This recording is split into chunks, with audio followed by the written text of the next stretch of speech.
everybody, and welcome back to another Entertainer Spotlight. I'm here with a legend in Non-Stop Kids, Mr. Mark Whittle. Mark, how you doing, mate? Are you okay? Yeah, I'm good, thanks. Thanks for coming on the show. Really appreciate it. I know you're really busy. You got a million things on, so thanks for spending the time to come over here. How are you?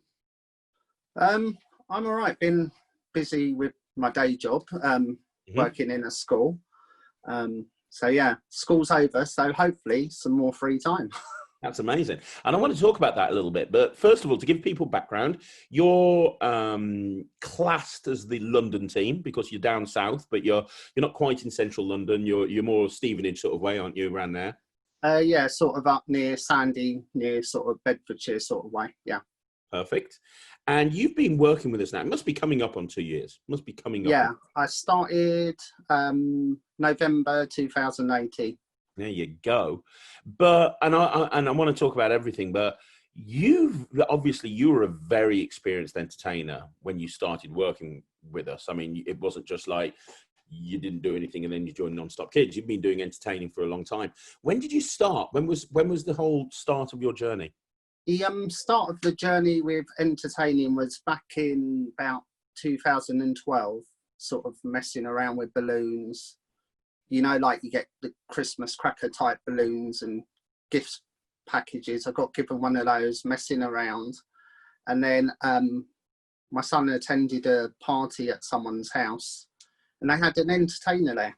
And the entertainer came in her normal clothes, went upstairs, got changed, came down, done 2 tricks, done a few balloons, played a few games and disappeared. And I was like, the balloons aren't very good.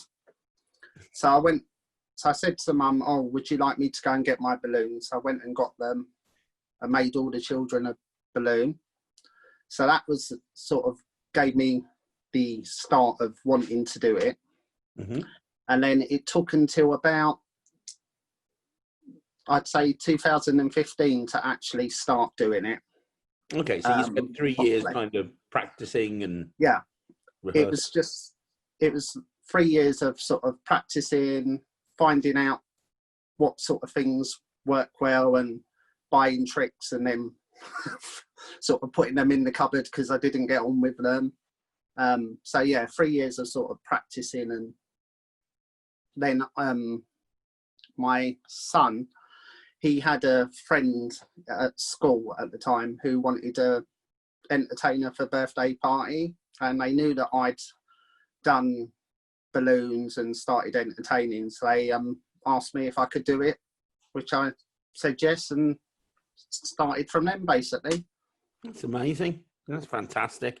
And your balloons are phenomenal. Like in Non-Stop Kids, we have some great balloon modelers. We have some balloon modelers that are very average. I am probably the worst balloon modeler in the whole company. But your balloons are absolutely amazing. I mean, does it take a lot of practice to do what you do? I think some designs just stay in your head easier. Mm-hmm. Some of the more complicated ones does take practice to do, because sometimes when you're figuring it out can take quite a while, sort of like to work out how it looks right. But once you've got it, it's not too bad. Okay, so let me ask you a question. And I'll explain what I mean. My background's magic, so as you know. So when I see a magic trick, or when someone describes a magic trick to me, I can kind of think of a way of doing that using the moves that I already know. I can kind of come up with a method of achieving that effect. With you, have you got yourself to a point now where somebody says, can you make me this? And even though you don't make it, because you know all these different twists and turns and things, you can make that thing. Do you know what I mean? I'm getting there with that. I'm not 100% there yet, but I can sort of take their idea, look at other ideas, make something up most of the time. Yeah. But just need that little bit more practice in looking at it and just working it out. And here's a question. How do you find time? If you're going to a party with 20 kids, yeah. What do you do? Do you make everyone like a really fancy balloon, or is it just for the birthday child? Because obviously it takes time to do this stuff, doesn't it? Yeah. So most of the time with our parties or my parties that I do, I tend to, if there's 20 children, I will make the birthday child something really special. So I find out what they like. So, for example, it might be a Marvel sort of character or something, or I might find out princesses, or even just get a vague idea of colour or what they like and work something out. And then all the other children, unfortunately, don't get the special balloons. They get Well, they still get a balloon, but they yeah. get a balloon, they get a dog sword. Sometimes I'll change it up and add in a teddy bear or something different, but they're sort of limited. But if it's a smaller number of children, sometimes, if time allows, I'll allow them to choose different balloons and allow a bit more freedom. It's just purely numbers that you kind of have to work out the time it takes. Okay, that's cool. And with regards to your normal parties, you said you do the magic show and you do party games, which is kind of the standard hassle-free package. Yeah. What do you prefer doing? Do you prefer doing the magic, or do you prefer doing party games? Do you know what? That's changed over time. I used to really dislike the magic at first, when I first started doing it, because I like the fun and the games and the balloons and that. And then over time, it's changed, and I like them both as much as each other now. But I sort of do like the interaction of the magic more, and the more fun sort of joking around with the children. Okay, that's cool. And what's your favourite trick in your show? What's your favourite trick? What's my favourite trick? That's a difficult one. Yeah, describe. I quite like Silver Scepter. Okay. Silver Scepter, because that you get quite a lot of response from, and nearly every party, even though some have seen it before and know how it's done, they still enjoy it and still laugh, and they'll shout out occasionally, "Oh, I know how it's done," but they still join in and laugh, which I like. It is a great trick. It is a great trick. Yeah. That's awesome. And you do a lot of the theme packages as well, don't you? Is there a particular theme that you like? I like dressing up in the pirate one. I must admit, the pirate one's the outfit I like, but they're all just equally as good as each other. Yeah. I must admit, you do feel a bit silly when you turn up in your pirate outfit and you see people not in a pirate outfit, and you're like, okay. And then everyone floods in as pirates. That's quite nice. That's awesome. Okay, well, circling onto other stuff, you mentioned earlier on that your day job is in the school. Yeah. What does that entail, if you don't mind me asking? Well, I'm a special needs assistant, so I work in a special needs school. I am sort of helping in classes, supporting. Sometimes I cover teachers for their PPA and that. Mm-hmm. Which is their planning and preparation and assessment time. So it's basically making sure that the children have fun activities, they're learning. And that's great. Well, here's a question. Do you find that your background in schools helps you when it comes to entertainment, or hinders you? I think it helps in many ways, because you've got an idea of how you can use some techniques to get the children listening or joining in. I think it's that kind of usefulness of, if they're being really loud, sort of doing a countdown and getting really quiet, mm-hmm. so that they listen more, and also knowing about, if you've got, say, tiny tots parties, getting down quite low with them, because of working in a school with children with special needs. You learn that sometimes you've got to make yourself smaller and down to their level, so they see you as less of a threat. I've got you. Yeah, I can imagine that would be really useful as a crossover. Here's a question. As you have so much experience, and you have a lot of experience, as you said, you started this whole thing in 2012, that's 8 years ago. we have a lot of people watching these entertainer spotlights that are moms, and they're planning their kid's birthday party for the very first time. My question to you is, what advice would you give a parent that's planning a party for their child, the first time they've planned a party? They want it to be a massive success. Obviously, the biggest piece of advice you could give them is bookmark from Non-Stop Kids. But Yeah. outside of that, what advice could you give them? The advice I would give is coming A, from a parent's point of view, but B, also an entertainer. Definitely get someone in to help you out as much as you can. But first of all, find out what your child likes and wants for a party. Because if you book the wrong party for them, they're not going to enjoy it. So definitely find out what kind of party they want, whether it's one of our packages like unicorns, space invasion, or dinosaurs, or whatever. Mm-hmm. And then go from there. If they don't want that and they want just magic and fun and games, but a hassle-free, if not, and they want just disco, fun and games, book a disco package. But find out what they want and then start planning from there, and don't try and do it all yourself. Involve as many people to help you as you can, because I've done my child's party and yeah, you need help. I can imagine. That makes perfect sense. And here's another question for you. There's a lot of people that are that watch these videos that we put out, and maybe they're wanting to get into entertainment. I actually spoke to somebody online just the other day, and he was like, "Oh, I'd love to be a children's entertainer, but I think I'm a bit too old for it." Blah, blah, blah. That's not the case. You and I know that's not the case. Yeah. What advice would you give somebody who's what? Because I don't know how old you were when you got into entertainment, but you wouldn't have been like 7 or 8 or 9 or 10 or No. What advice would you give somebody who wants to become an entertainer? They've not done anything, but they've got that passion inside them. They know they can do it, but they don't know what to do. I would say have a chat to someone like Craig. I'd say have a chat to one of the other entertainers when you see us. Find out what it's like.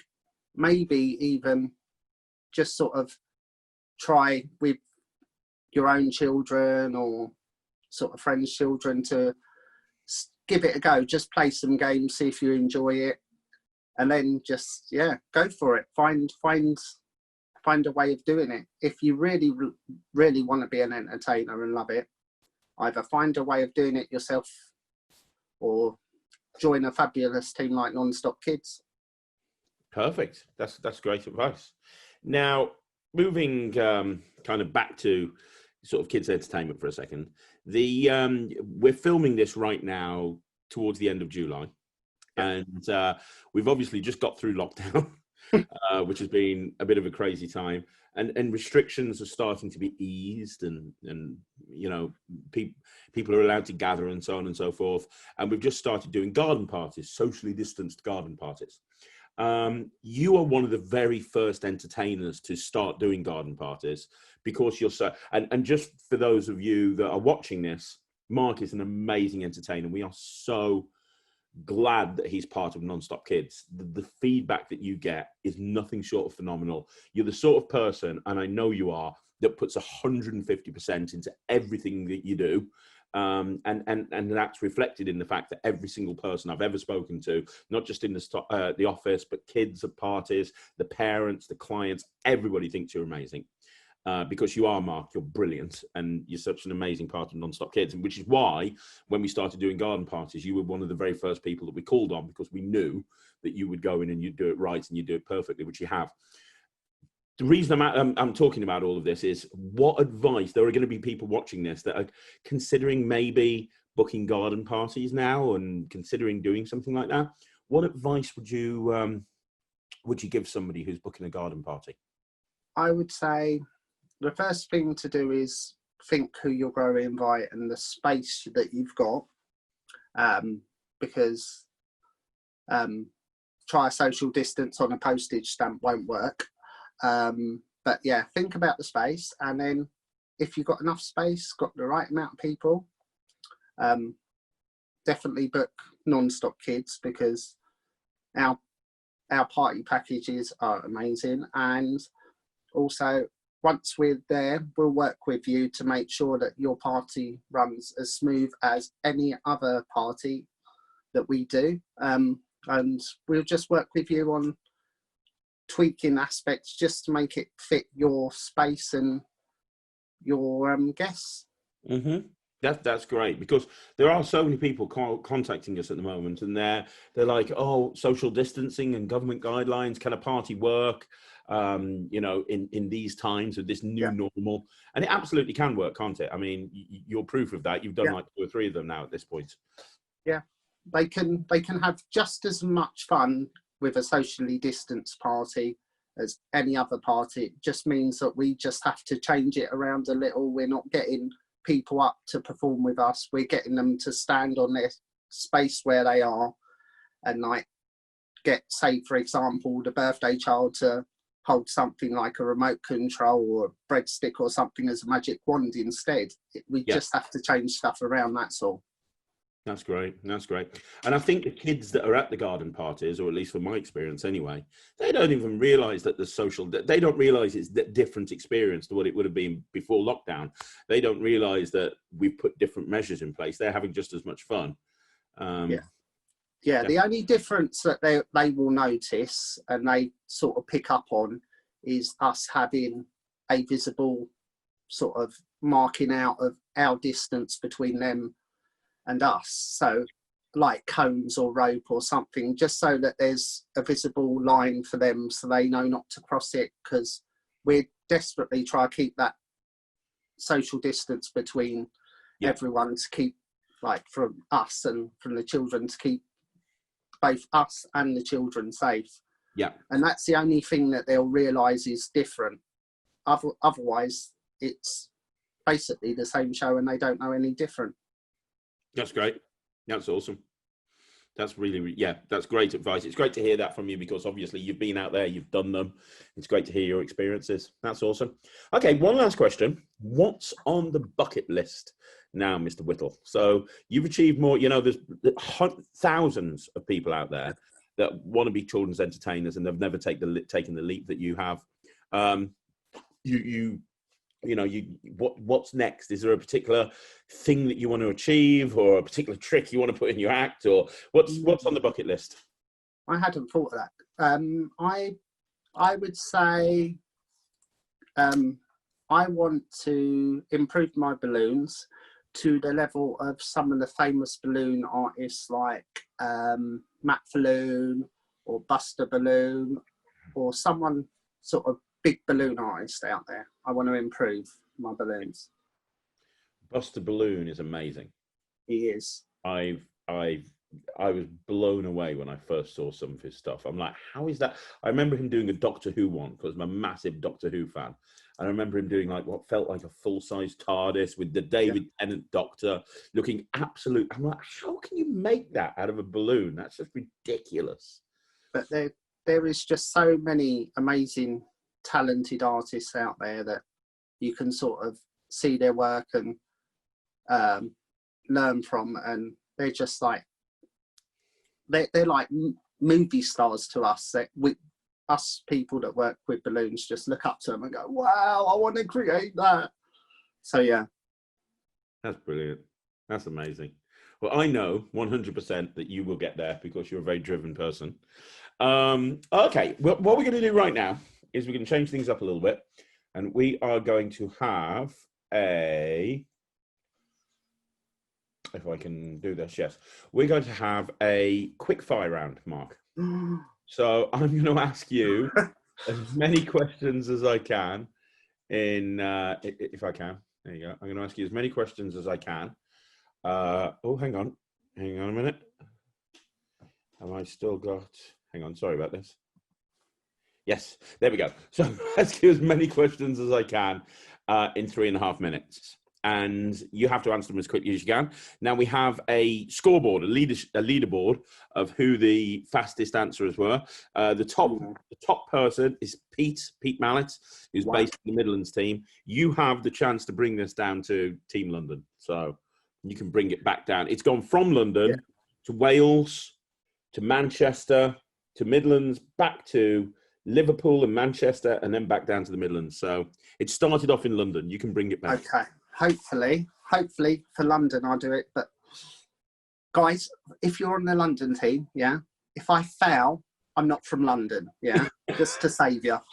Right. Love it. Right, I have my timer, which I'm going to switch on. This thing's moving around. Right, here we go. Right, so on your marks, get set, go.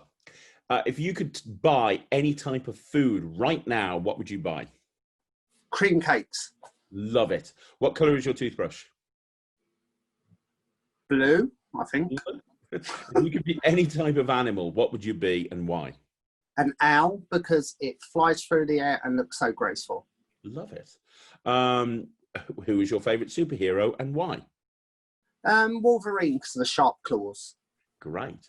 Who do you admire the most? I think Buster Balloon. Got to agree there. What's your favourite summer activity? Summer activity. Going to the beach. Okay, I love it. Without sand. Absolutely. Yeah, right. If a movie was made of your life, what genre would it be and who would play you? A comedy and possibly, what's his name? Jim Carrey. I could see that. Yeah, I could absolutely see that. If you could be any flavour ice cream, what ice cream flavour would you be? Or mint choc chip. Perfect. Who's your favourite cartoon character? Tigger. If you could go anywhere in the world, where would you go and what right now and why? Disney. Well, yeah, goes without saying, isn't it? Are you a morning or a night person? Morning. Morning person. What's your favourite hobby? Balloons, I suppose. Yeah. What's the one thing that annoys you the most? The dustbin lorry that's just gone past now.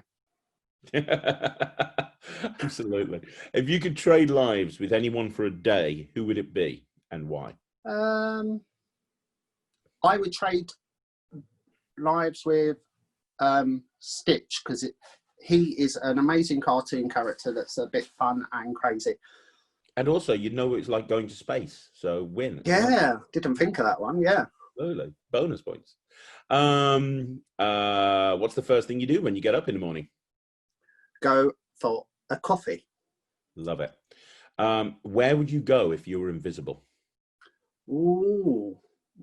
I would go to where would I go? Somewhere I shouldn't. Buckingham Palace. Buckingham Palace, love it. And if you could have any superpower, what would you have? I would have super strength. Super strength. If somebody gave you a boat, what would you call the boat? Doris. Love it. Complete the sentence. When I dance, I look like a chicken. What's the thing you're most afraid of? Balloons popping. Actually, no, spiders. Oh, spiders Actually, popping off milk. Balloons. Spiders popping balloons next to. Oh yeah. What celebrity annoys you the most? They don't have a celebrity that annoys me the most. Maybe Trump. Trump is a bit annoying, isn't he? Yeah. Yeah. Absolutely. So if you could only wear one colour clothes for the rest of your life, what colour would it be? Orange. Orange. Okay. I like that. That's cool. And if you could have a celebrity as a best friend, which celebrity would you pick? I don't know. Maybe I don't know. No? Can't do that one. No, can't think of it. No problem. Don't worry about it. Cool. What's your favourite Halloween costume? My Dracula cape that I've got. Oh wow, that sounds amazing. That sounds absolutely brilliant. It's not that amazing, but I just like the fact that it's got a stiff neck that sort of stands up, or you can have it laying down. Awesome. If you could be in any TV sitcom family, which TV sitcom family would you want to be a part of? Ooh. I know they're not technically a family, Okay. but the Friends lot. You know what? I think I'll allow that. Technically, kind of, in a way, they They're are. kind of a family, but they're not. Yeah. I'd totally go with that. I love that. And they are amazing. Totally agree. Okay, I think we've got time for two more. So here we go. Ah, my gosh. Okay, if you could choose your own nickname, what would it be? Bounce. Maybe to do with the balloons, right? Well, that, and I just, because I like Tigger and I tend to quite often bounce around onto different things. And last question, what's your favourite movie? Oh, there's too many. I must admit, a favourite at the moment is Lilo and Stitch. You know what? I totally agree. Here's a true story. I love Lilo and Stitch. When I met Sarah, my wife, she moved into my house after we got engaged. So after about sort of 6 months, we got engaged after 6 months. She moved into my house. And in my spare bedroom, I had it set up as kind of like an office. And on one wall, I'd spent 2 weeks painting. I did it in pencil and I painted it, a full Lilo and Stitch mural. Wow. It took up the entire wall. Within 1 week of living in my house, she'd painted over it. No. I know. That shows That's how much a I love her. crime. I know. I still haven't forgiven her. All these years later, I still haven't forgiven her. But I'm not surprised. there you go. I've got pictures of it. It was the most amazing thing ever. But right now, that was amazing. You know what? I'm going to tell you right now. I don't pick who does the interviews. It's organised for me, and I get a list of people. And I've been doing these interviews now for about probably 3 months. And I keep thinking to myself, why am I not interviewing Mark? He's going to be such a cool guy to interview. Why is his name not popping up? And I think it's because you've been busy in the week, obviously doing school and everything. But I'm so glad that I've had a chance to interview you because I knew you'd be a fun person to interview, and you were. I've got a lot of respect for you. I think you're an amazing person. 2 things to finish. Number 1, and I did pre-warn you about this, we have to do an impression. Okay. Like I said to you off camera, I'm amazed that so many kids entertainers in Non-Stop Kids are terrible at impressions. What have you got? I've got 2. Okay. Which one should I do? Okay, I'll do the one that fits with what we've been talking about. Okay. Here we go. Aloha, hi. Miss Stitch. That's brilliant. That is awesome. I love that. It's almost like being in the room with Stitch. That was wicked. I was blown away when I went to Disney and met Stitch. So, yeah. Oh, there you go. Wow. So there's Stitch. So, yeah. Stitch, so aloha, ahana means family. You know what? I think that's probably the best impression that we've had on the entire series of Entertainer Spotlights. Well, the other one I thought about doing, which isn't as good, but it's Mickey. Oh, you can do Mickey as well. Just about. So, here we go. Ha-ha! Hi, boy! Hi, Pluto! You can do Mickey. Oh, my gosh, that's brilliant. Yeah, you're missing a calling here, Mark. You should be an impressionist as well. Yeah, maybe not. Well, it was based on those, or at least a Disney impressionist. That was amazing. That was brilliant. Right, okay. So finishing off, I'm going to leave it to finish off with you. I'm going to leave the floor open to you.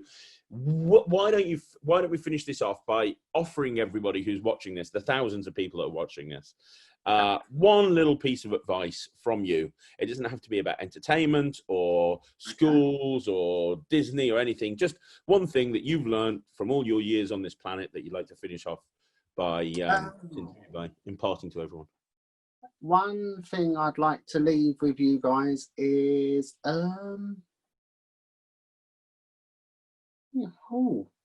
never put off milk in coffee. That is some great advice. It's great advice. I love that. I love that. That's awesome. Couldn't think of anything else. That was great. That was great. It's good advice. It's solid. It's practical. It makes sense. It's probably going to save someone's life as well. I love it. Right, Mark, it was a pleasure interviewing you. Thank you so much. If you want to find out more about, have you got any social media for yourself, for your own balloons and everything, or people can find you on, or is it? I have, but over lockdown, it sort of died away. Okay. I didn't work on it, but yeah, I have got shout my out. entertaining Where can people see all of this stuff? Yeah, I'm Mr. Wobble, children's entertainer. On Facebook, I'm on, what else am I on? Instagram, Twitter. Don't use Twitter, bored of that. Yeah. So there you go. That's how you find Mark. Or you can check him out on Non-Stop Kids. Just go to nonstopkids.co.uk. Look at the team page. If you want Mark at your child's party, he can make it happen. Unless you live up north in Manchester, and then that would be a bit far for him to go from sort of Stevenage area. But if you're around where he lives, we can make it happen. Mark, it's been a real pleasure. Thank you so much for being on the show. You are brilliant. And keep checking back. We're going to be putting another video up very, very soon. Thanks very much, everyone. Bye.